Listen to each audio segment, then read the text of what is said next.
Profile.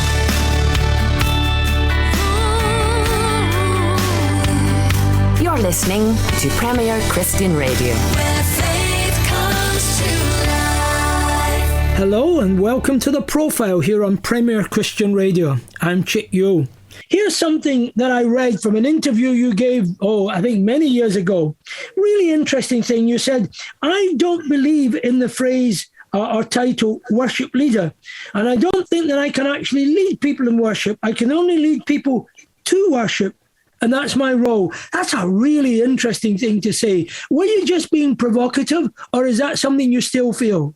No, I still believe that, Chick, because I cannot worship for you. I can only worship for myself. I can encourage you to worship, but I can't do it for you.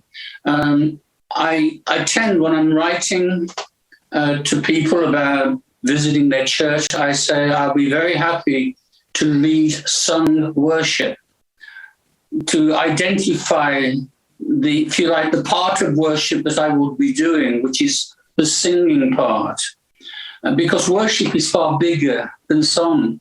And I think this is probably one of the problems that we've had over the years in the church, that worship has become so song-centric. And don't get me wrong, I am a musician. I love music. I love song. But prayer is worship. Giving is worship. Our fellowship is worship. Listening to the word of God is worship. And we have to understand that I cannot lead you. I lead you to worshiping God. I can make that introduction. I can be a facilitator. That's a good word as well. I can be a facilitator for your worship to God, but I can't do it for you. And that's really interesting to hear coming from a songwriter. The danger in worship becoming just exclusively equated with singing. And yeah, I've often thought about that, and you as always put it very, very clearly. Can I say here, I've taught probably for decades that when I go to a church, I serve the leader of that church, which is often the senior pastor. And so I would say to that senior pastor, you are the prominent senior worship leader in this church. And because you are leading this congregation to a place of worshiping God. So I am facilitating my role within your bigger picture of the service. I don't have the bigger picture. And I think sometimes there is a danger, and this might be controversial, there is a danger of just handing over to a musician the whole service. And I speak as a pastor. That's interesting, Chris, because one of the things I originally had in my notes and thought, no, I won't ask that. You know, I grew up in a culture where one person led the whole service. Now, the dangers in that were when they didn't lead it very well, it wasn't a very good service. But when it was led by somebody who was sensitive, who had thought and prayed and prepared, you had there was a kind of structure about it and a wholeness that was very powerful. And I wonder if one of the dangers now is that we slot, this is the preaching bit. This is where we do whatever intimations need to be done. And this is now your time to worship. I mean, I've often heard that saying, this is now the time we worship, and the musicians all come up. Do you think there is a danger there that we kind of sectioned it all up? Here's a thought, that a reflection on society today is that we live our lives in boxes. And maybe we're replicating that in our church gatherings, that we are creating little boxes. And the lack of the holistic understanding of the worship experience by just saying that the singing is the worship, I think is damaging, because our worship life is not just a Sunday. Our worship life is a whole life. My ministry is called Lifestyle Ministries. And so how I am with my family, with my relationship with my wife, how I am with my finances, how I am with my leisure vision and everything else is all to do with my worship. And so we need to have holistic understanding, not living in little boxes. Yeah, as Chris was speaking there, I'm nodding furiously. You can't manage to see it at home, but I'm nodding furiously to that. For a number of years, I worked with the London Institute for Contemporary Christianity on their whole life discipleship program. And that sense of whole life worship and whole life discipleship is, I think, really important. Which leads me to another question. I read that somewhere you defined worship as a response, a relationship, and a recognition of who God is. Can you enlarge on that a little bit for us, Chris, please? Yeah, I love alliteration. Yes, so do I. It works for me.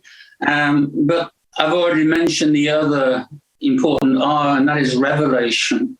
It's a revelation of the works and the ways and the will of God.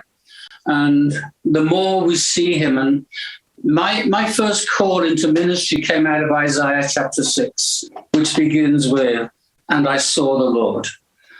And out of seeing the Lord came a whole revelation, not only of God, but of himself, and then of God's purposes, which ended with, of course, the mission call, who will go for us? And he cried out, "Here I am, send me." And so worship has to be a relationship with God. It has to be a recognition of God. It has to be a response to God, because worship is love language. And where there's love, there's response. Where love dies, responding isn't existing. Or where responding doesn't exist, love will die. Put it the other way around. And you know, we talked about how long we've been married. You've been married 53 years. Leslie and I have been married 51 years. Do you know what? That's a long time. But there was a songwriter who wrote the words, "I've grown accustomed to her face, accustomed to her smile." And I think that's quite a negative thing, because I don't know about you, but my wife continually surprises me. Amen to that. And there's things in our relationship with her, I never realized that. And so I ask people to do with worship and relationship with God. Here's the question.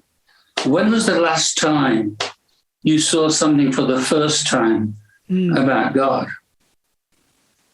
Because that is the very catalyst, the spark, if you like, for refreshing and renewing our worship life with God. It's a revelation. God, I've never seen that before. I didn't know that. You are amazing. Amazing, God. He is indeed an amazing God. And I love that emphasis on worship takes us not only into church, but out of the church. I've written the plans for my funeral, though I hope that day will be a long way off. But one of the things I want at the end, and I saw somewhere, Chris, that you were interested in jazz, and I love jazz. And there's an old piece of music by Kid Ory, a great New Orleans trombonist, which is called "Get Out of Here and Go Home." And I've sometimes played that at the end of one of my sermons and at the end of a church service to say, now get out of here and do the business out there wherever you are. That's true worship. I might just nick that idea. Yeah, well, you can borrow any of my ideas, Chris. There may be a small fee, because remember, I am Scottish, but I'm happy for you to use them. No, you know what, Chris? I have enjoyed your songs for so many years and appreciated them, that anything you have from me will be but part payment for that. Yes. And on that subject, and by the way, the time is 10:39.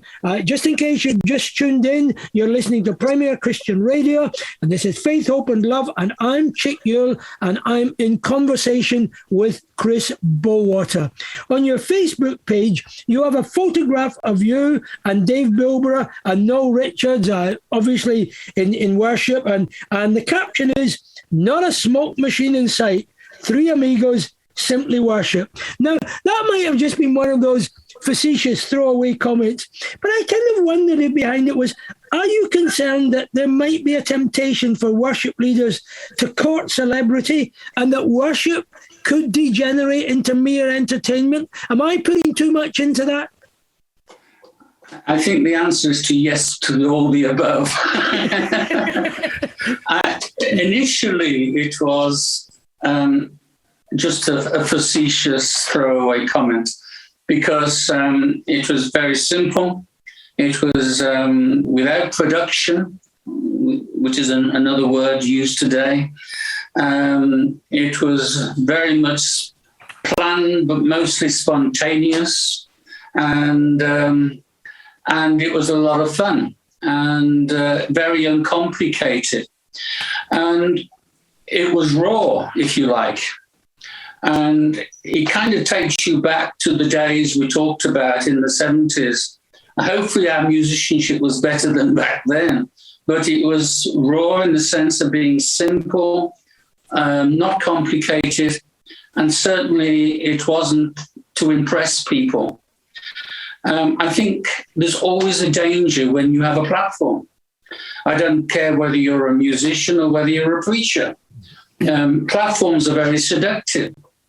It gets even more seductive when you have a microphone and when you have lights, because then all of a sudden you're into another world. And I think you then have the danger of believing your own press release or believing your own sense of importance. And I think there is a temptation, and I'll put it that way.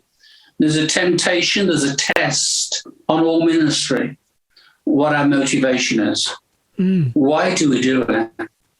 And I think as a musician, as one who facilitates people into worship, one of the best things I ever saw was when the worship leader, when the worship team left the platform.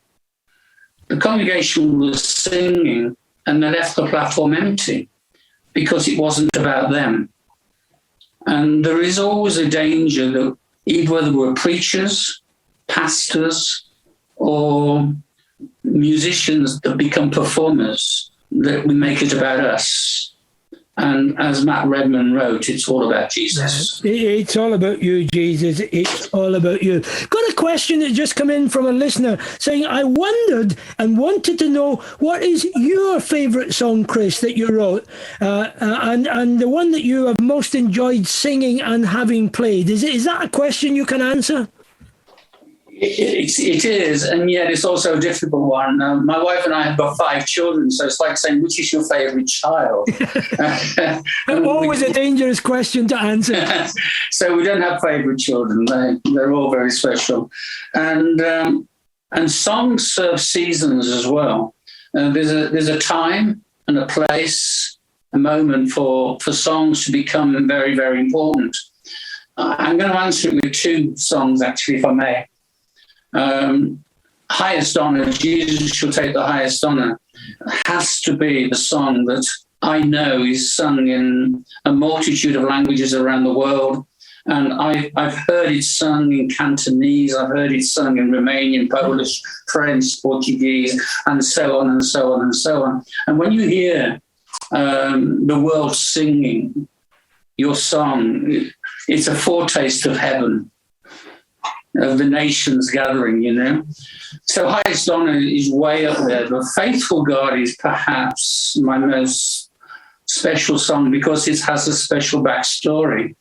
I said we have 5 kids, and after having 2 children, my wife had triplets. Wow. Which was a bit inconvenient. To say the least.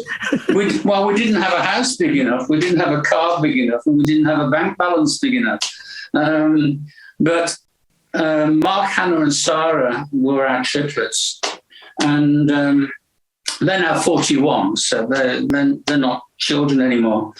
But the middle one of the triplets, Hannah, was born with additional needs, with learning difficulty. And so we had a very different journey with her to the educational journey of the other children who went on to university and so on and so forth. And when Hannah was small, very small, we were told by medics she would never have a meaningful lifestyle. She would never work. She would never be able to be independent, and all the nevers. And Leslie and I, on our knees one day, surrendered our nevers to God.